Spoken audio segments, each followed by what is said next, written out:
अब न तेरे आने की खुशी है न तेरे जाने का गम, बीत गया वो दौर जब तेरे दीवाने थे हम। सो हेलो मेरे प्यारे बच्चों, क्या हाल चाल है सभी के। उम्मीद है सब लोग इस सीरीज का पूरा भरपूर मजा ले रहे होंगे। तो बच्चों आज हम लोग स्टार्ट करने जा रहे हैं अल्कोहल, फेनॉल और ईथर का मोस्ट इंपॉर्टेंट क्वेश्चन का पार्ट 4। पार्ट 1, 2, 3 हम लोगों ने कंप्लीट कर लिया है। अगर आपने उसको नहीं देखा है तो डिस्क्रिप्शन में लिख दिया है, वहां से जाके आप देख सकते हैं। अब जो हम लोग पढ़ने वाले हैं ये अल्कोहल, फेनॉल, ईथर का लास्ट पार्ट होने वाला है। इस पार्ट में आपके एग्जाम में 10 साल में जितने भी क्वेश्चन आएंगे उसको हम लोग कंप्लीट करने वाले हैं। ठीक है, तो आइए बिना देरी के वीडियो को स्टार्ट करते हैं। तो पहला क्वेश्चन क्या कह रहा है, गौर से देखिए। तो पहला क्वेश्चन यहाँ पे कह रहा है कि answer the following question, what happen when phenol react with Br2 in presence of CH2। देखो पहला क्वेश्चन यहाँ पे कह रहा है कि अगर हम लोग फेनॉल का रिएक्शन ब्रोमीन के साथ कराते हैं कार्बन डाइसल्फाइड के प्रेजेंस में तो क्या होगा। ठीक है, देखो बेंजीन के ऊपर OH लगा दोगे उसका नाम फेनॉल होता है। फेनॉल का रिएक्शन Br2 और कार्बन डाइसल्फाइड के साथ कराते हैं तो बच्चों टॉपिक का नाम होता है ब्रोमिनेशन। ओके, ब्रोमिनेशन में क्या होता है, ब्रोमिनेशन में आपका जो Br2 है इससे बनता है Br+ और Br+ क्या होता है बच्चों, आपका इलेक्ट्रोफाइल है। आपको पता है इलेक्ट्रोफाइल कहाँ पे अटैक करता है, आर्थो पर, मेटा पर या फिर पैरा पर। ठीक है, जो यहाँ पे OH होता है वो इलेक्ट्रोफाइल को आर्थो और पैरा पे जाके डायरेक्ट करवाता है। ठीक है, यानी जो आपका Br+ है वो आर्थो पे लग सकता है या फिर पैरा पे। तो आपको क्या करना है, एक बार आर्थो पे लगा देना है ब्रोमीन और एक बार पैरा पे ब्रोमीन लगा देंगे तो आपका प्रोडक्ट बनके तैयार हो जाएगा। ठीक है, चलिए अब अगला क्वेश्चन क्या कह रहा है, अब आपको फिनॉल का रिएक्शन कराना है कंसंट्रेटेड HNO3 के साथ, तब क्या होगा। ठीक है, फिनॉल का रिएक्शन जब कंसंट्रेशन HNO3 के साथ कराएंगे तो टॉपिक का नाम है बच्चों नाइट्रेशन। क्या आपको पता है नाइट्रेशन में कौन सा इलेक्ट्रोफाइल बनता है, नाइट्रेशन में बनता है बच्चों आपका NO2+ इलेक्ट्रोफाइल। ठीक है, अभी जो इलेक्ट्रोफाइल है कहाँ पे जाएगा, अगेन एक बार आर्थो पे और पैरा पे। तो होता क्या यहाँ पे जो NO2 है वो एक साथ आर्थो और पैरा पे जुड़ जाता है। तो NO2 को एक साथ आर्थो और पैरा पे जोड़ देंगे तो बताया आपका जो प्रोडक्ट बनता है उसका नाम क्या होता है, हाँ इसका नाम होता है आपका पिक्रिक एसिड। तो फेनॉल का रिएक्शन जब कराते हैं कंसंट्रेटेड HNO3 के साथ तो पिक्रिक एसिड का फॉर्मेशन होता है। ओके, चलिए बी वाला क्या कह रहा है, Why phenol does not undergo protonation easily। कह रहा है जो फेनॉल है उसका प्रोटोनेशन आसानी से नहीं हो सकता, यानी जो फेनॉल है वो H+ के साथ रिएक्शन करना क्यों नहीं पसंद करता। ओके, देखो फेनॉल का जब रिएक्शन होता है H+ के साथ तो होता है क्या समझिए, ऑक्सीजन के पे होता है लोन पे इलेक्ट्रॉन। अगर ये ऑक्सीजन अपना H+ को अपना इलेक्ट्रॉन डोनेट कर दिया तो इसका प्रोटोनेशन हो जाएगा। लेकिन होता क्या है, यहाँ पे ऑक्सीजन और रिंग के बीच में रेजोनेंस होता है। रेजोनेंस की वजह से ऑक्सीजन अपना लोन पे इलेक्ट्रॉन रिंग को डोनेट कर देता है तो उसके बाद बचता ही नहीं कि H+ को अपना इलेक्ट्रॉन दे पाए। तो आप लिखेंगे फेनॉल का प्रोटोनेशन इसलिए नहीं हो पाता क्योंकि उसमें क्या हो जाता है, रेजोनेंस। रेजोनेंस की वजह से बेचारा ये अपना इलेक्ट्रॉन इसको डोनेट नहीं कर पाता और इन दोनों की दोस्ती नहीं हो पाती। कितनी बुरी बात है। चलिए सी वाला क्या कह रहा है, which is stronger acid phenol और क्रेसॉल, गिव रीजन। देखो कह रहा है कि फेनॉल और क्रेसॉल इन दोनों में कौन ज्यादा अच्छा एसिड माना जाता है, इसका आप उसको रीजन भी बताना है। ठीक है, पहले समझिए कि फेनॉल और क्रेसॉल बनता कैसे है। बेंजीन पे OH लगा दोगे फेनॉल हो जाएगा। अब इसी फेनॉल के आर्थो, मेटा या पैरा पे अगर आप CH3 लगा देंगे उसका नाम हो जाता है क्रेसॉल। ओके, तो फेनॉल और क्रेसॉल में याद रखिएगा बच्चों, phenol is more acidic than cresol. ऐसा क्यों होता है कि जो CH3 होता है वो लगाता है +I इफेक्ट। ठीक है, अब +I क्या करता है, एसिड कैरेक्टर को घटा देगा। बेसिकली ये जो CH3 ये एसिड कैरेक्टर को घटा दे रहा है, यहाँ पे कोई भी चेंज नहीं आ रहा है। तो आपको आंसर में लिख के आना है phenol is more acidic than cresol due to +I effect of CH3 group. ठीक है, ये आपका हो जाएगा आंसर। चलिए अब देखते हैं नेक्स्ट क्वेश्चन क्या कह रहा है, write the IUPAC name of the product form in Reimer Tiemann reaction. कह रहा है कि जो आपका रीमर-टीमन रिएक्शन में जो आपका मेन प्रोडक्ट बनता है उसका IUPAC नेम बताना है। आपको पता है रीमर-टीमन रिएक्शन में क्या मेन प्रोडक्ट बनता है, आपका जो बनता है वो आपका होता है फेनॉल के ऑर्थो पोजीशन पे लग जाता है CHO। इसका नाम क्या होगा, थोड़ा गौर से देखिए। देखो अल्डिहाइड से नंबरिंग करते हैं इसको 1 और 2 और 2 पे लगा है OH। OH को जो हम लोग ब्रांच में लिखते हैं उसको बोलते हैं हाइड्रोक्सी। क्या बोलते हैं, हाइड्रोक्सी। तो इसका नाम हो जाएगा 2 हाइड्रोक्सी। ओके, और बेंजीन पर अल्डिहाइड लगा होता है उसको बोलते हैं बेंजल्डिहाइड, जिसका नाम होता है 2 हाइड्रोक्सी बेंजल्डिहाइड। यह रीमर-टीमन रिएक्शन में मेन प्रोडक्ट माना जाता है। ओके, चलिए इस हिसाब से हम लोगों ने ये वाला पोर्शन भी पूरा का पूरा कंप्लीट कर लिया। ठीक है, चलिए अब ये देखते हैं भाई नेक्स्ट क्वेश्चन यहाँ पे क्या कह रहा है। देखो अब ये जो क्वेश्चन है वो आपका केस बेस्ड क्वेश्चन है। केस बेस्ड क्वेश्चन में यानी आपको कहानी बताएगा, उस कहानी को समझ के बताना है कि इसका आंसर क्या होगा। ठीक है तो ये बहुत लंबा चौड़ा लिखा हुआ है। ठीक है, तो आपका टाइम बचाने के लिए मैंने इसको शॉर्ट फॉर्म में अरेंज कर दिया है। तो ये क्या कह रहा है इसको हम लोग पहले 1 बाय 1 समझते हैं। तो यहाँ पे क्वेश्चन कह रहा है कि आपके पास कंपाउंड A है, उसका फार्मूला है C2H6O। इसको ऑक्सीडेशन करते हैं CrO3 के साथ तो B बनता है। ठीक है। अब बी का रिएक्शन कराते हैं I2 और NaOH के साथ, तो C बनता है और C क्या होता है आपका येलो कलर का प्रेसिपिटेट होता है। फिर आगे कह रहा है कि कंपाउंड A का जब हम लोग H2SO4 के साथ 430 केल्विन पे हीट करते हैं तो D बनता है। फिर D का रिएक्शन HI के एक्सिस में करवाते हैं तो E बनता है। और आपको बताना है ABCDE इनका स्ट्रक्चर क्या होगा। बेसिकली आपको स्ट्रक्चर बनाना है और ये बताना है कि इसमें क्या रिएक्शन होगा। ओके, आइए इसको हम लोग 1 by 1 कॉन्सेप्ट को डिकोड करते हैं। देखो गौर से, जो यहाँ पे CrO3 होता है बच्चों, ये आपका होता है ऑक्सीडाइजिंग एजेंट। क्या होता है? Oxidising agent. ये सिर्फ और सिर्फ प्राइमरी और सेकेंडरी अल्कोहल को ही ऑक्सीडाइज कर पाता है। इसका मतलब ये जो A है या तो प्राइमरी अल्कोहल होगा या तो सेकेंडरी अल्कोहल होगा। ठीक है, तो 2 कार्बन का सिर्फ प्राइमरी अल्कोहल ही बन पाएगा। इसका मतलब A क्या है आपका? प्राइमरी अल्कोहल है। तो 2 कार्बन का अल्कोहल आपको लिखने आता है। 2 कार्बन का अल्कोहल कैसे बनता है?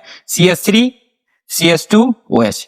ये आपका 2 कार्बन का अल्कोहल हो गया। एक आपके है आपका कंपाउंड A। ठीक है, हमें कैसे पता चला? हमने इसे कॉन्सेप्ट को जाना तब पता चला भैया ये आपका प्राइमरी अल्कोहल है।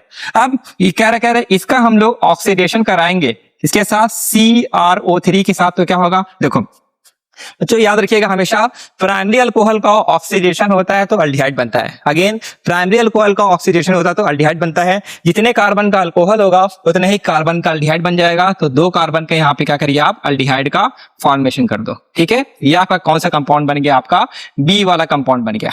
फिर आगे क्या कह रहा है? जो बी बना है इसका I2 और NaOH के साथ रिएक्शन कराएंगे। तो ठीक है भाई, इसका I2 और NaOH के साथ रिएक्शन करा दो।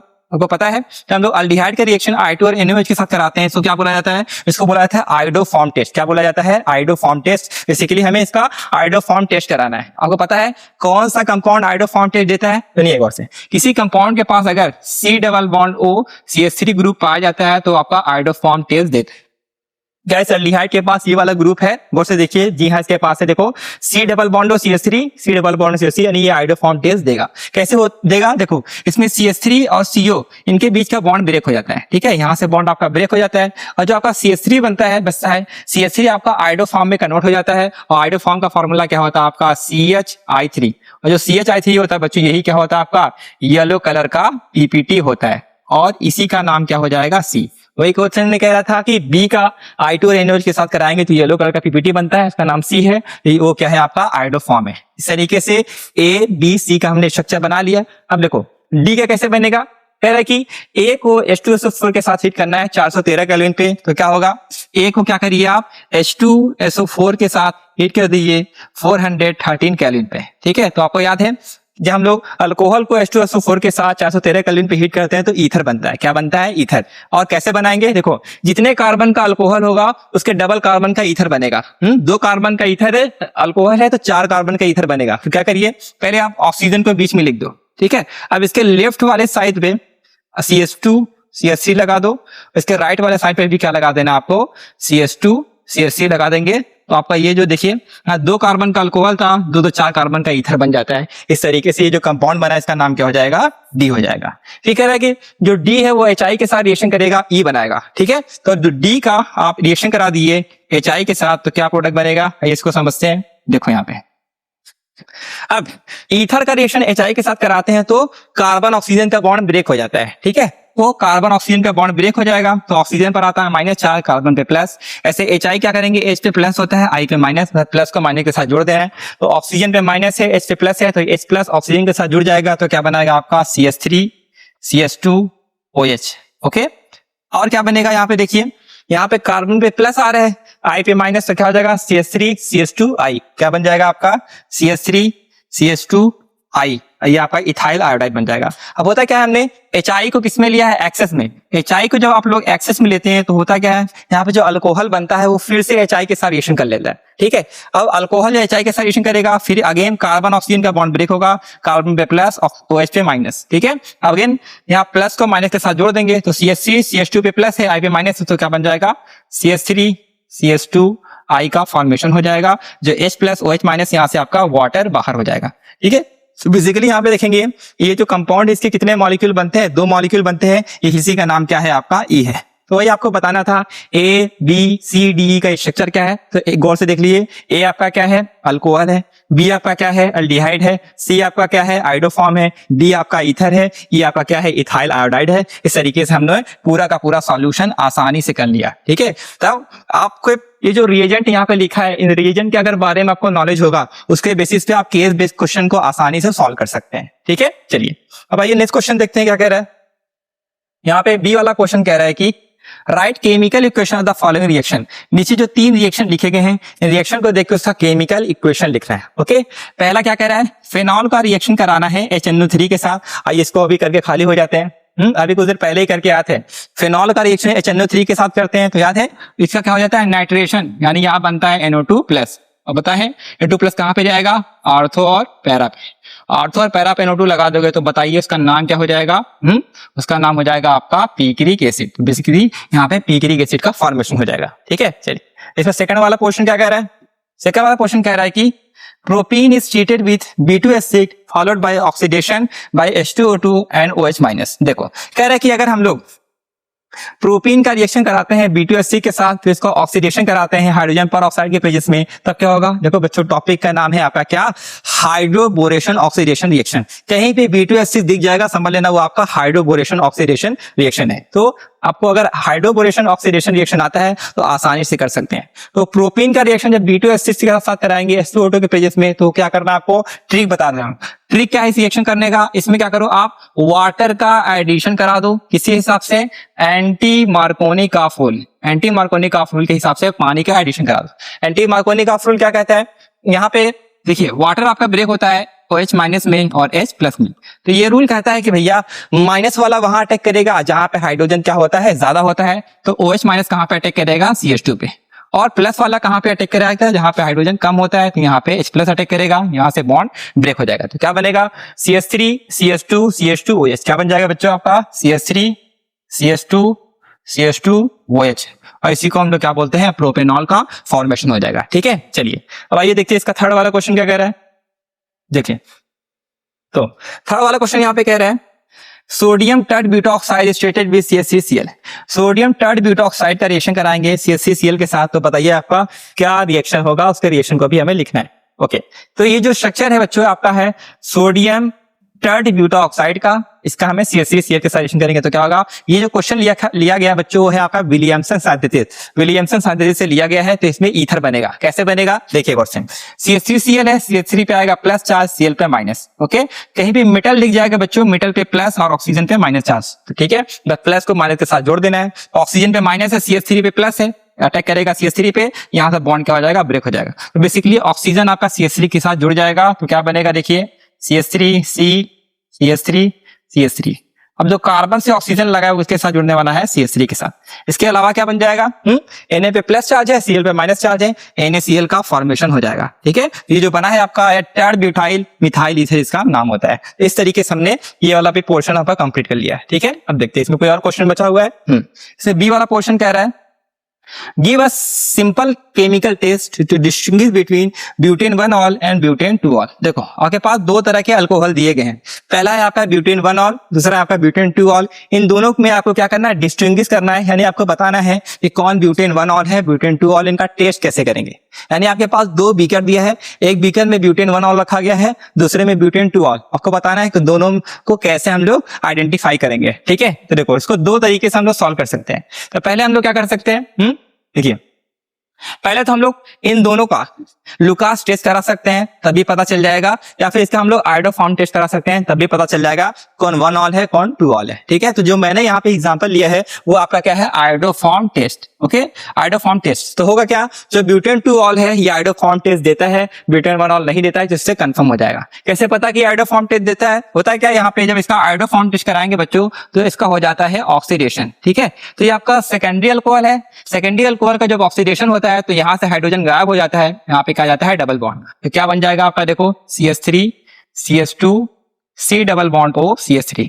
और हमें पता है किसी कंपाउंड में COCH3 ग्रुप पाया जाएगा तो आयोडोफॉर्म टेस्ट देता है। तब हालांकि इसमें कोई भी ऐसा ग्रुप नहीं पाया जाता है, इस वजह से ये आयोडोफॉर्म टेस्ट नहीं देता है। ठीक है, तो आपको एग्जाम में क्या लिख के आना है, ये क्या ना कि butane 2 ol give iodoform test whereas butane 1 ol does not. Butane 2 ol देता है, 1 ऑल नहीं देता है, इस वजह से हम लोग आइडेंटिफाई कर सकते हैं। एक आंसर और लिख के आते सकते हैं, लुकास टेस्ट, जो आपका सेकेंडरी अल्कोहल होता है बच्चों, यानी ब्यूटेन 2 ऑल, ये लुकास टेस्ट देता है, ब्यूटेन 1 ऑल नहीं देता है, इससे भी आप पता कर सकते हैं। ठीक है, यहां से भी हम लोगों ने इस क्वेश्चन को कंप्लीट कर लिया है। आइए देखते हैं इसका हम लोग लास्ट क्वेश्चन क्या कह रहा है। Arrange the following in increasing order of acidic strain, phenol, ethanol और वाटर। देखो आपके पास फेनॉल है, इथेनॉल है, वाटर है, इन तीनों को अरेंज करना है इनके एसिडिक ऑर्डर के इंक्रीजिंग, एसिडिक स्ट्रेन के इंक्रीजिंग ऑर्डर में। ठीक है, तो आपको बताना है बेसिकली फेनॉल, ईथर और इथेनॉल और वाटर, इन तीनों में सबसे ज्यादा एसिडिक कौन होगा, तो सबसे कम एसिडिक कौन होगा। देखिए यहाँ पे जो फेनॉल होता है बच्चों वो सबसे ज्यादा एसिडिक होता है। ठीक है, फेनॉल सबसे ज्यादा एसिडिक क्यों होता है, क्योंकि इसमें होता है रेजोनेंस, रेजोनेंस की वजह से ये अपना आसानी से H+ दे देता है। ओके, अब देखो इथेनॉल और वाटर के बारे में बात करेंगे तो वाटर जो होता है ये इथेनॉल से ज्यादा एसिडिक होता है और इथेनॉल जो होता है वो वाटर से कम, यानी सबसे कम एसिडिक होगा। ऐसा क्यों, देखो इथेनॉल में जो C2H5 ग्रुप है ये लगाता है आपका प्लस आई, और प्लस आई क्या करता है, एसिड कैरेक्टर को घटा देता है। तो यहाँ एसिडिक कैरेक्टर घट रहा है, यहाँ पे कोई भी नहीं आ रहा है, तो घट रहा है इसका मतलब ये एसिड के वैल्यू को सबसे कम कर रहा है, तो बेचारा एकदम पीछे चला जाता है। तो मैंने जो ये ऑर्डर लिखा है देखिए, ये ज्यादा से कम यानी कि डिक्रीजिंग ऑर्डर है। ये क्वेश्चन में क्या पूछ रहा था, इंक्रीजिंग यानी कम से ज्यादा, कम से ज्यादा लिखना होगा, इसी का उल्टा कर दो। तो 1 3 2 है तो इसका उल्टा कर दो, क्या हो जाएगा 2 3 1। इस तरीके से इसका क्या हो जाएगा, आपका मेन आंसर हो जाएगा। यानी कि सबसे कम एसिडिक होगा इथेनॉल, उससे ज्यादा होगा वाटर और सबसे ज्यादा होगा फेनॉल। इस तरह से ये भी क्वेश्चन आपका पूरा कंप्लीट हो गया। ओके, चलिए अब आइए देखते हैं अगला क्वेश्चन क्या कह रहे हैं। Can sodium ethoxide and tert-butyl chloride be used for the preparation of tert-butyl ethyl ether? Give suitable explanation. देखो कह रहा है कि अगर हम लोग सोडियम इथॉक्साइड का रिएक्शन कराते हैं tert-butyl chloride के साथ, तो क्या बताइए tert-butyl ether इथाइल ईथर बन सकता है। अगर बन सकता है या नहीं बन सकता है तो इसका हमें एक्सप्लेनेशन बताओ कि क्या होगा। ठीक है, गौर से देखिए, जो आपका यहाँ पे ये स्ट्रक्चर बना है बच्चों, ये सोडियम इथॉक्साइड का स्ट्रक्चर है और ये आपका है tert-butyl chloride का, जैसे यहाँ पे लिखा गया है। ओके, अब इन दोनों के रिएक्शन से क्या आपका ये जो tert-butyl ethyl ether यानी ईथर का फॉर्मेशन होगा, तो जी नहीं, ईथर का फॉर्मेशन नहीं हो सकता है। ठीक है, जो क्वेश्चन लिया गया है बच्चों, ये लिया है विलियमसन सिंथेसिस में। वो कहता है कि ईथर तभी बनेगा जब आपका अल्काइल हैलाइड कैसा होना चाहिए, प्राइमरी। इन कौन से देखिए, ये कौन सा अल्काइल हैलाइड है बच्चों, टर्शियरी अल्काइल हैलाइड है। टर्शियरी अल्काइल हैलाइड में ईथर नहीं बनता, बल्कि क्या बनता है, आपका एल्कीन बनता है। ऐसा क्यों होता है समझिए, यहाँ पे जो आपका सोडियम इथॉक्साइड है, अब जो इथॉक्साइड आयन होता है बच्चों किसी तरह बिहेव करता है, बेस की तरह बिहेव करता है। जब किसी बेस का रिएक्शन होता है अल्काइल हैलाइड के साथ, तो क्या बनता है, अल्कीन बनता है, ना कि ईथर। ठीक है, यही आपका आंसर है। तो आंसर में आपको लिखना है कि इसकी मदद से tert-butyl ethyl ether नहीं बन सकता। ठीक है, ओके, ये जो रिएक्शन है ये आपका ईथर नहीं बना सकता। क्यों नहीं बना सकता, because in case of tertiary alkyl halide ethoxide ion act as base. कह रहे अगर आपने टर्शियरी अल्काइल हैलाइड लिया है तो उसमें जो इथॉक्साइड आयन होता है वो बेस की तरह बिहेव करेगा, and elimination reaction take place to form alkene not ether. इसमें एलिमिनेशन रिएक्शन होता है और क्या बनता है, अल्कीन बनता है, न कि ईथर। ठीक है, फिर आगे क्या कह रहा है समझिए, फिर आगे कहानी में नया मोड कह रहा है कि justify your answer by suggesting the appropriate starting material required for the preparation of tert-butyl ethyl ether। कह रहा है कि अब हम क्या ऐसा करें, क्या ऐसा करें कि ये जो tert-butyl ethyl ether है ये बन जाए। देखिए ये तभी पॉसिबल हो सकता है बच्चों, जो आपका अल्काइल हैलाइड वो कैसा होना चाहिए, प्राइमरी। अगर प्राइमरी अल्काइल हैलाइड ले लिए तो हमारा काम हो जाएगा। ठीक है, अब क्या करना है आपको, अगर आपने ले लिया सोडियम tert-butyl और इथाइल क्लोराइड, तो आपका ये ईथर बन सकता है। ठीक है, क्योंकि ये जो आपका अल्काइल हैलाइड है ये कैसा आपका प्राइमरी है। तो कैसे होगा समझिए, यहाँ पे C2H5 पे आता है प्लस चार्ज, Cl पे आता है माइनस चार्ज। यहाँ पे सोडियम पे प्लस, ऑक्सीजन पे माइनस। बस क्या करना है, माइनस को प्लस के साथ जोड़ देना है। तो ऑक्सीजन का जो माइनस वो अटैक करेगा C2H5 के साथ, यहाँ से बॉन्ड ब्रेक होगा तो ऑक्सीजन के कौन जुड़ जाएगा, C2H5। तो देखो क्या बन जाएगा, CH3। ओके, अब देखो इस ऑक्सीजन से कौन जुड़ेगा, आपका CH3, ये आपका जो कंपाउंड C2H5। ठीक है, अब ये जो आपका कंपाउंड बना है इसी का नाम क्या है बच्चों, tert-butyl ethyl ether, यानी ये हम लोग बना सकते हैं। अब Na प्लस है, Cl माइनस है, यहाँ से NaCl क्या होगा, बाहर निकल जाएगा। ठीक है, अब देखिए इसी में आगे कह रहा है कि give the IUPAC name of the above mention ether. ये जो हम लोगों ने tert-butyl ethyl ether बोला है, इसका हमें IUPAC नेम बताना है। ठीक है, IUPAC नेम क्या था, सबसे पहले हमें लॉन्गेस्ट चेन लेना है। ठीक है भैया, हम लॉन्गेस्ट चेन ले लेते हैं। लॉन्गेस्ट चेन ले लो, 1 2 3। ओके, देखो यहाँ पे 2 पे CH3 आ गया, 2 पे OC2H5 आ गया। ठीक है। इसको बोलते हैं मिथाइल, इसको बोलते हैं इथाइल, तो इसका नाम पहले आता है। तो इथाइल के साथ अगर ऑक्सीजन लग जाता है तो उनको हम बोलते हैं टू, इथाइल के साथ ऑक्सीजन लग जाता है इसको बोलते हैं इथॉक्सी। तो क्या लोगोगे, टू इथॉक्सी, क्या बोलोगे, टू इथॉक्सी हो जाएगा। अब टू पे कौन लगा है, CH3, टू पे लगा है CH3, टू इसका हो जाएगा मिथाइल। उसके बाद देखने कितने कार्बन का चैन है, या 1 2 3 कार्बन का चैन है, इसको लोग बोलते हैं प्रोप, और सिंगल बॉन्ड के लिए क्या लगा देंगे, N। तो इसका नाम क्या हो जाएगा, 2 इथॉक्सी 2 मिथाइल प्रोपेन, इसका नाम हो जाएगा। ये इसका IUPAC नॉमेनक्लेचर। ये भी आपका पोर्शन कंप्लीट हो गया। चलिए अब ये देखते हैं भाई नेक्स्ट क्वेश्चन क्या कह रहे हैं। Arrange the following compound in the increasing order of their acidic strength. अब ये जो आपके पास कंपाउंड दिए गए हैं, एक कंपाउंड को आपको अरेंज करना है इसके increasing order of acidic character में, यानी आपको देखना है इसमें से कौन ज्यादा एसिडिक है कौन कम एसिडिक है, उसी को आपको समझना है। ठीक है, तो क्या कर दिया है भाई, 3,5 डाई नाइट्रोफेनॉल दिया है, 4 मिथाइल फेनॉल दिया है, 2,4,6 ट्राई नाइट्रोफेनॉल दिया है। देखो फेनॉल छूट गया है, ठीक है, तो फेनॉल बना लो। फेनॉल छूट गया है तो फेनॉल को अलग से बना लो। ठीक है, ये फेनॉल हो गया आपका, इसको दे दो तीसरा नंबर और इसको दे दो चौथा नंबर। ठीक है, चलिए अब आपको देखना है भैया इसमें कौन कम एसिडिक है कौन ज्यादा एसिडिक, तो गौर से सुनिएगा, एक कॉन्सेप्ट बताने वाला है। जो प्लस आई और प्लस आर इफेक्ट जो होता है ये एसिड कैरेक्टर को घटाता है। ठीक है, और जो माइनस आई और माइनस आर होता है ये एसिड कैरेक्टर क्या करता है, बढ़ाता है। बस आपको देखना है कौन ग्रुप कौन सा इफेक्ट लगाता है। ठीक है, चलिए 1 बाय 1 समझते हैं। देखो ये आर्थो पोजीशन है, ये मेटा है, और ये आपका कौन सा है, पैरा पे। देखो अगर मेटा पे कोई ग्रुप लगा होता है तो वो क्या लगाता है, आई इफेक्ट लगाता है, और जो NO2 होता है बच्चों को कौन सा इफेक्ट लगाता है, वो आपका लगाता है माइनस आई इफेक्ट। ठीक है, देखो यहाँ पे जो CH3 है, CH3 हमेशा क्या लगाता है आपका, प्लस आई इफेक्ट। ओके, अब देखो ये आर्थो पोजीशन है और पैरा, आर्थो और पैरा पे जो NO2 ग्रुप अगर लग जाएगा वो कौन सा इफेक्ट लगाता है, वो आपका लगाता है plus minus are, sorry NO2 जो होता है वो कौन सा इफेक्ट लगाता है, माइनस आर इफेक्ट लगाता है। ठीक है, इस पे कोई ग्रुप नहीं लगा है तो इस पे कोई भी इफेक्ट नहीं लगेगा। अब सुनिए सबसे ज्यादा एसिडिक कौन होगा, प्लस आई माइनस आर वाला सबसे ज्यादा एसिडिक होगा। ठीक है, तो देखो यहाँ पे सिर्फ यही ऐसा केस है जहां माइनस आर लग रहा है और यहाँ पे माइनस आई, यानी इन दोनों केस में एसिडिक कैरेक्टर ज्यादा होगा। यहाँ 3 ग्रुप है तो ज्यादा एसिडिक होगा, 2 ग्रुप है तो कम एसिडिक होगा। सबसे ज्यादा एसिडिक कौन हो जाएगा, चौथा वाला हो जाएगा सबसे ज्यादा एसिडिक। ठीक है, अब इससे कम थोड़ा कौन होगा, इससे थोड़ा जो कम है वो आपका हो जाएगा पहला वाला, तो पहला वाला आपका हो जाएगा चौथा से थोड़ा सा कम। ठीक है, अब देखिए अब बचा यहाँ पे 4 मिथाइल फेनॉल और फेनॉल, इन दोनों में कौन होगा, देखो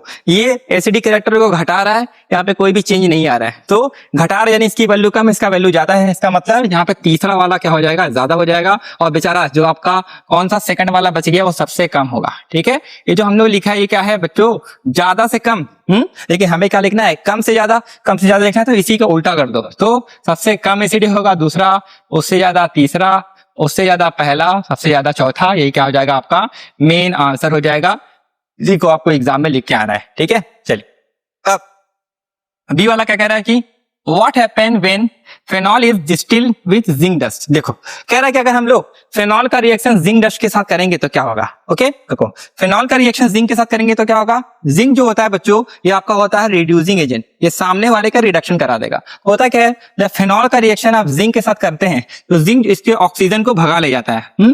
जिंक ऑक्सीजन को भगा लेके ZNO बन जाता है। अब यहाँ से ऑक्सीजन निकल जाता है तो बेंजीन बेचारा अकेला पड़ जाता है। यानी बेसिकली फेनॉल का जब जिंक के साथ रिडक्शन कराते हैं तो आपका बेंजीन का फॉर्मेशन होता है, तो ये एक आपका मेन प्रोडक्ट हो जाएगा। ओके, चलिए अब अगला इसमें क्या कह रहा है कि anisole is treated with HBr। कह रहा है कि अगर हम लोग एनिसॉल का रिएक्शन HBr के साथ करेंगे तो क्या होगा। देखो अगर बेंजीन के ऊपर OCH3 लगा होगा उसको बोलते हैं एनिसॉल। एनिसॉल का रिएक्शन HBr के साथ करेंगे तो H पे होता है प्लस, Br पे माइनस, और यहाँ पे ऑक्सीजन कार्बन का बॉन्ड ब्रेक होता है, ऑक्सीजन पे आता है माइनस चार्ज, कार्बन पे प्लस।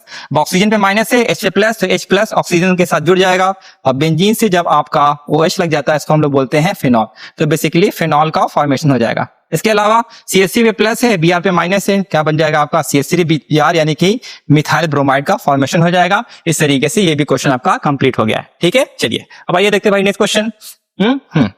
अगला क्वेश्चन कह रहा है कि write the chemical equation for Williamson synthesis. Williamson synthesis का आपको केमिकल रिएक्शन लिखना है, तो आपको क्या विलियमसन सिंथेसिस याद है। इस रिएक्शन में क्या होता है, इस रिएक्शन में हम लोग अल्काइल हैलाइड को का रिएक्शन कराते हैं सोडियम अल्कोहल ऑक्साइड के साथ, तो ईथर बनता है। कैसे ईथर बनेगा, देखिए यहाँ पे R पे होता है प्लस चार्ज, X पे माइनस चार्ज, यहाँ पे Na पे प्लस, O पे माइनस, प्लस को माइनस के साथ जोड़ दे तो O पे माइनस यहाँ पे प्लस, O अटैक करेगा R पे, ये बॉन्ड ब्रेक हो जाएगा, तो ROR क्या बन जाएगा, R OR, इसी को हम लोग क्या बोलते हैं, ईथर बोलते हैं। ओके, इसके अलावा क्या बनेगा, Na पे प्लस है, X पे माइनस है, तो यहाँ पे NaX का फॉर्मेशन हो जाएगा।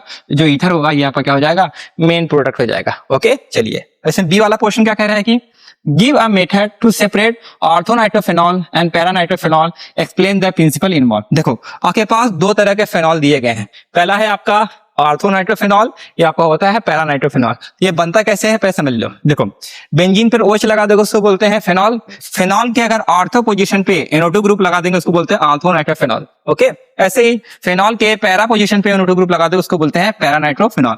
ठीक कह रहा है कि आपके पास ऑर्थोनाइट्रोफेनॉल है और पैरानाइट्रोफेनॉल है, इन दोनों को कैसे आप सेपरेट कर सकते हैं। देखो इनको सेपरेट करते हैं इनके बॉइलिंग पॉइंट के ऑर्डर में। इसको हम लोग क्या बोलते हैं, इसको हम लोग बोलते हैं स्टीम डिस्टिलेशन। क्या बोलते हैं इसको, स्टीम डिस्टिलेशन। और स्टीम डिस्टिलेशन में इसके बॉइलिंग पॉइंट के हिसाब से इसको हम लोग क्या करते हैं, सेपरेट करते हैं। कैसे सेपरेट करेंगे थोड़ा देखिए। देखो जो आपका ऑर्थोनाइट्रोफेनॉल होता है बच्चों, ये बनाता है आपका इंट्रामॉलिक्यूलर हाइड्रोजन बॉन्डिंग। ठीक है, जो आपका पैरानाइट्रोफेनॉल ये बनाता है इंटरमॉलिक्यूलर हाइड्रोजन बॉन्डिंग।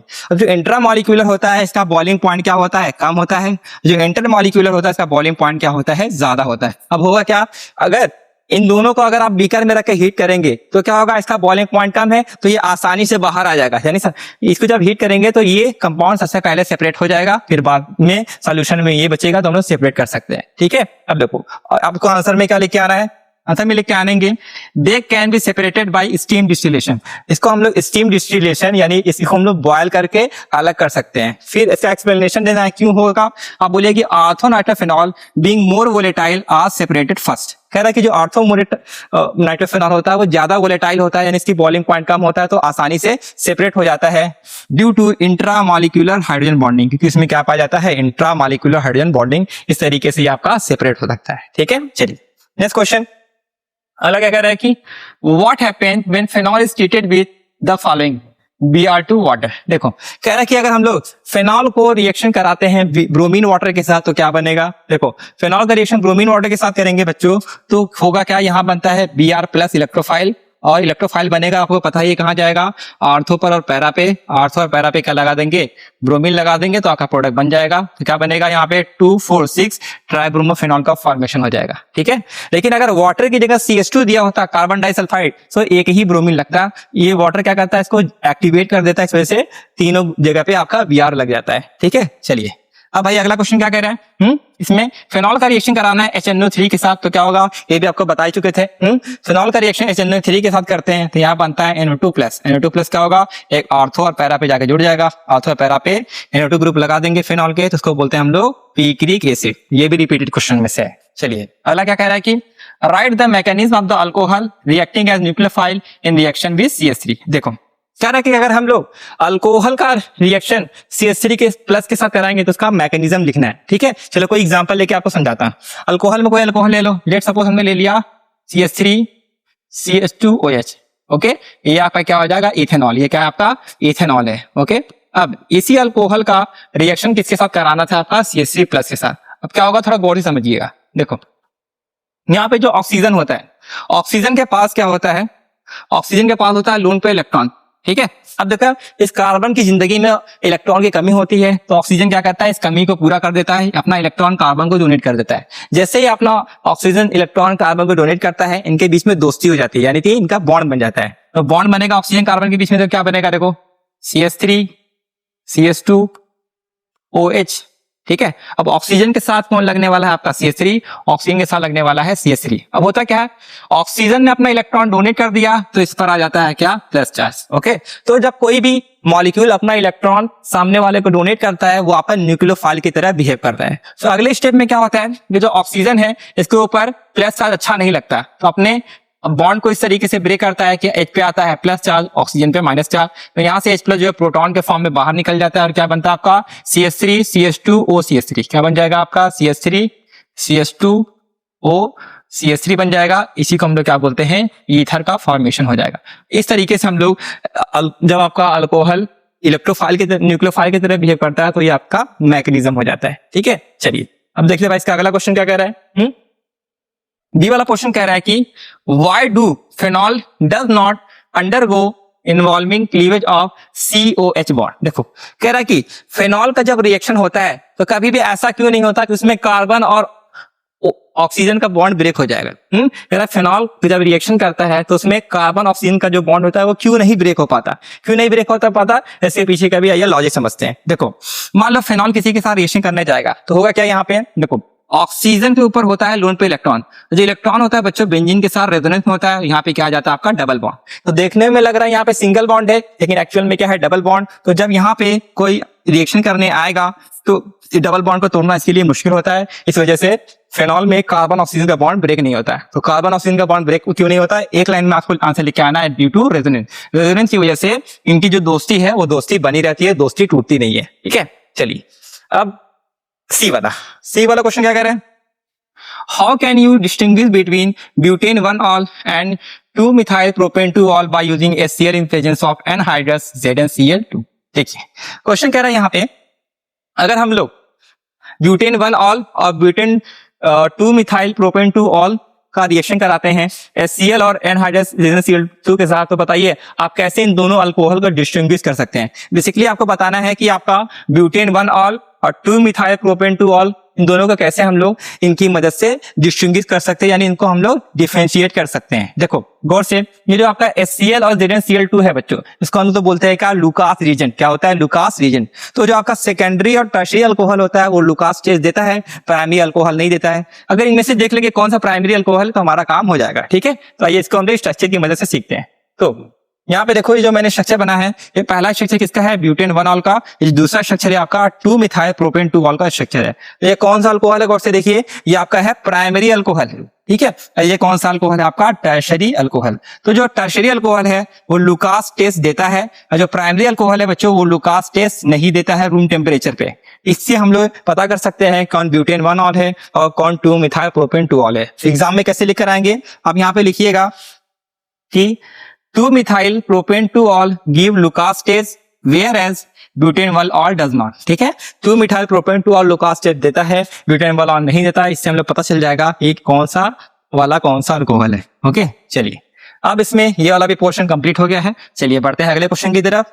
तो अगला क्वेश्चन क्या कह रहा है, write the structure of the following or the product of the following reaction. देखो ये जो आपके पास तीन रिएक्शन दिख रहे हैं, इन रिएक्शन को आपको देख के बताना है कि जो आपका प्रोडक्ट बनेगा वो क्या होगा। तो आपको थोड़ा ध्यान देना है कि किसका रिएक्शन किसके साथ हो रहा है। गौर से देखो, यहाँ पे बेंजीन पे लगा है OCH3, इसको बोलते हैं एनिसॉल। एनिसॉल का रिएक्शन HI के साथ होगा तो क्या होता है, बताए थे ना, ऑक्सीजन और कार्बन का बॉन्ड ब्रेक होता है। ऑक्सीजन पे आता है माइनस और CH3 पे प्लस, H पे प्लस है, I पे माइनस का। ठीक है, बेसिकली जो H प्लस है इसके साथ जुड़ जाएगा ऑक्सीजन के साथ। तो बेंजीन के साथ जो ऑक्सीजन है उसके साथ कौन लग जाएगा, H, यानी आपका फेनॉल बनकर तैयार हो जाएगा।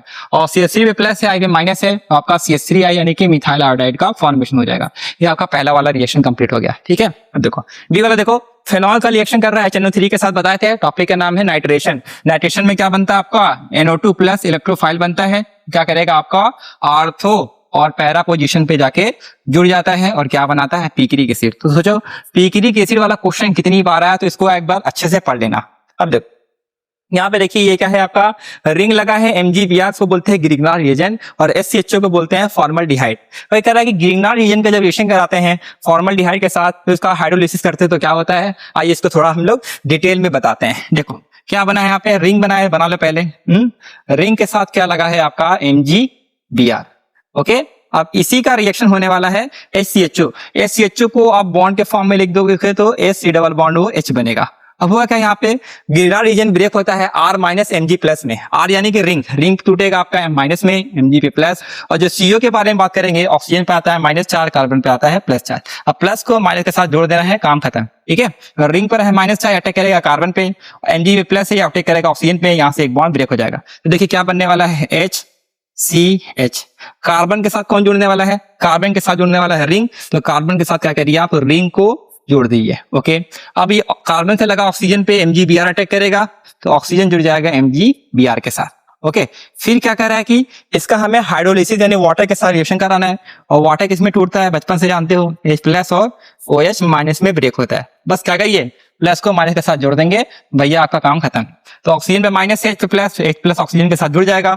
देखिए HCH इसके साथ लगा रिंग। अब होगा क्या, कार्बन पे जो ऑक्सीजन है वो जुड़ जाएगा H के साथ, तो ये आपका अल्कोहल बनके तैयार हो जाएगा। Mg पे प्लस है, OH पे माइनस है, तो क्या हो जाएगा MgOH Br का फॉर्मेशन हो जाएगा। लेकिन जो अल्कोहल बना है क्या हो जाएगा, मेन प्रोडक्ट। तो मेन प्रोडक्ट आप क्या यहाँ पे लिख के आएंगे, मेन प्रोडक्ट जो बना है आपका रिंग लगा है, ठीक है। तो रिंग से कौन लगा है आपका, रिंग से लगा है CH2, CH2 से लगा है OH, रिंग से लगा है CH2 और CH2 से लगा है OH। ये क्या होगा आपका मेन प्रोडक्ट हो जाएगा। तो इस तरीके से हमने यहाँ पे तीनों क्वेश्चन कर लिए। कितने नंबर का था भाई, हर एक रिएक्शन 1 मार्क्स का, तो यानी आपको 3 मार्क्स मिल जाएंगे, ठीक है। तो बहुत ज्यादा मेहनत नहीं है। आपने देखा वही सारे क्वेश्चन बार बार आ रहे हैं, बस ये कि पूछने का तरीका थोड़ा क्या है, अलग है। चल तो नेक्स्ट क्वेश्चन क्या कह रहा है, write the chemical equation for the following preparation of phenol from cumene. देखो कह रहा है यहाँ पे आपको क्यूमीन की मदद से फिनॉल बनाना है। ये जो आपका स्ट्रक्चर बना है बच्चों, क्यूमीन का स्ट्रक्चर है। क्यूमीन की मदद से हमें फिनॉल बनाना है। कैसे बनेगा, देखो पहले स्टेप क्या करना है, जो क्यूमीन है इसका ऑक्सीजन के साथ रिएक्शन करा दो। ऑक्सीजन के साथ रिएक्शन कराते हैं तो क्या होता है, ऑक्सीजन को आप O2 क्या इस तरीके से लिख सकते हैं, 2 ऑक्सीजन को मैंने ऐसे लिख दिया। इसे ऑक्सीजन को उठा के इनके बीच में रख देना है, कार्बन और हाइड्रोजन के बीच में 2 ऑक्सीजन लगा देना है। तो देखो क्या बनेगा, पहले जो है वैसे लिख दो, CH3 CH3। देखो अब क्या होने वाला है, यहाँ पे जो दोनों ऑक्सीजन है, ये दोनों ऑक्सीजन कार्बन और हाइड्रोजन के बीच में जाके इंसर्ट कर दो। तो कार्बन और हाइड्रोजन के बीच में क्या लग जाए आपका, 2 हाइड्रोजन, इसको बोलते हैं क्यूमीन परऑक्साइड। ओके, अब इसी का क्या करना है, आपको हाइड्रोलिसिस कर देना है। तो क्या होता है, अब देखो बॉन्ड कैसे ब्रेक होगा, बहुत ही ध्यान से देखिएगा, ठीक है। अब देखो इस तरीके से बॉन्ड ब्रेक होता है, यहाँ से बॉन्ड आपका क्या हो जाता है, पूरा ब्रेक हो जाता है। अब गौर से देखिए, यहाँ से बॉन्ड ब्रेक होगा तो क्या होगा, ये पूरा अलग हो जाएगा। तो CH3 CO CH3 ग्रुप पूरा अलग हो जाएगा। तो क्या बनेगा, CH3 CO CH3, इसको हम लोग बोलते हैं एसीटोन। इसके अलावा क्या बच गया, बेंजीन बच गया, OH बच गया। तो बेंजीन के ऊपर क्या लगा दो, OH, और इसी का नाम क्या होता है आपका फिनॉल होता है। तो बेसिकली हमने क्यूमीन की मदद से फिनॉल का फॉर्मेशन कर लिया, ठीक है। चलो इसमें अगला क्वेश्चन क्या कह रहा है, nitration of any salt. Any salt का हमें क्या कराना है, नाइट्रेशन कराना है, ठीक है। तो बेंजीन के ऊपर OCH3 लगा दोगे, इसको बोलते हैं एनी सॉल्ट। एनी सॉल्ट का जब हम नाइट्रेशन कराते हैं तो होता क्या है, अगर हमने एनी सॉल्ट का रिएक्शन करा दिया HNO3 और H2SO4 के साथ, तो इन दोनों की मदद से क्या होता है, नाइट्रेशन होता है। और नाइट्रेशन में जो NO2 प्लस बनता है बच्चों, वो का क्या होता है, इलेक्ट्रोफाइल। तो क्या होगा, इलेक्ट्रोफाइल एक बार ऑर्थो पे जाएगा, एक बार पैरा पे। तो एनिसॉल के ऑर्थो पोजीशन पे NO2 लगा दो, इसके पैरा पोजीशन पे NO2 लगा देंगे, तो हमारा प्रोडक्ट बनके तैयार हो जाता है, ठीक है। चलिए बी वाला क्वेश्चन क्या कह रहा है कि कंप्लीट द फॉलोइंग। ओके, ये जो रिएक्शन लिखा गया है, इस रिएक्शन को आपको कंप्लीट करना है, ठीक है भैया। ये कंप्लीट कर लेते हैं। देखो यहाँ पे क्वेश्चन में अगर गौर से पढ़ेंगे तो कार्बन के साथ लगा था 3 CH3 और OCH3, यानी बेसिकली गौर से देखेंगे ईथर है। देखो ROR, ये क्या है, ईथर। ईथर का रिएक्शन HI के साथ करेंगे होता है, कार्बन ऑक्सीजन का बॉन्ड ब्रेक होगा। तो यहाँ पे अब 2 चांस है, ये वाला भी बॉन्ड ब्रेक हो सकता है और ये वाला भी बॉन्ड ब्रेक हो सकता है। इन दोनों में कौन सा बॉन्ड ब्रेक होता है, याद रखिएगा बच्चों, यहाँ पे कार्बन ऑक्सीजन का बॉन्ड ब्रेक होता है, ठीक है। यहाँ पे कार्बन पे आता है प्लस चार्ज, ऑक्सीजन पे माइनस, H पे प्लस और I पे माइनस। अब बस प्लस को माइनस के साथ जोड़ देना। ये जो पूरा ग्रुप है किसके साथ जुड़ जाएगा, आपका I माइनस के साथ, ठीक है। देखो CH3 CH3। अब यहाँ पे देखिए गौर से, ये जो कार्बन है किसके साथ जुड़ने वाला है, I माइनस के साथ। तो आपका यहाँ बन जाएगा टेर ब्यूटाइल आयोडाइड। इसके अलावा क्या बनेगा, देखो O पे माइनस है, H पे प्लस, तो O माइनस H प्लस के साथ जुड़ जाएगा। तो क्या बनाएगा, CH3, O पे माइनस है, H प्लस के साथ जुड़ के आपका मिथेनॉल का फॉर्मेशन कर लेता है। देखो होता क्या है, अगर ये वाला बॉन्ड ब्रेक करेंगे तो यहाँ पर बनता है टर्शरी कार्बोकैटायन। टर्शरी कार्बोकैटायन ज्यादा स्टेबल होता है बच्चों, इस वजह से इन दोनों का बॉन्ड ब्रेक हुआ है। इस तरीके से हम लोगों ने क्या किया, टेर ब्यूटाइल आयोडाइड और मिथेनॉल का फॉर्मेशन कर लिया। ये बहुत ही बार रिएक्शन आया। तो कभी भी ईथर का रिएक्शन HI के साथ होगा तो कार्बन ऑक्सीजन का बॉन्ड ब्रेक करना है। यही हमें यहाँ से लेसन सीखने को मिलता है, ठीक है। तो जितने भी क्वेश्चन हम लोगों ने किए थे, सारे के सारे क्वेश्चन आपके बोर्ड एग्जाम में पिछले 10 साल में आए हुए थे। इतने क्वेश्चन का अगर आप प्रैक्टिस करके जाएंगे तो गारंटी के साथ कह रहे हैं कि आपका पेपर बहुत ही बेहतरीन जाने वाला है, ठीक है। तो जल्दी मैं आप लेकर आऊंगा अल्डिहाइड कीटोन कार्बोक्सिलिक एसिड का जो आपका PYQs है उसको भी कंप्लीट करा देंगे। वीडियो की जो टाइमिंग है वो दोपहर को 2 बजे आ जाएगा, ताकि आप आसानी से पढ़ सके। होप सो इस लेक्चर को आपने एंजॉय किया होगा। अपने दोस्तों के साथ शेयर करिएगा। कोई भी प्रॉब्लम हुआ कमेंट करिएगा, उसका मैं सॉल्यूशन आपको दे दूंगा, ठीक है। मिलते हैं अगले वीडियो में। Have a good day.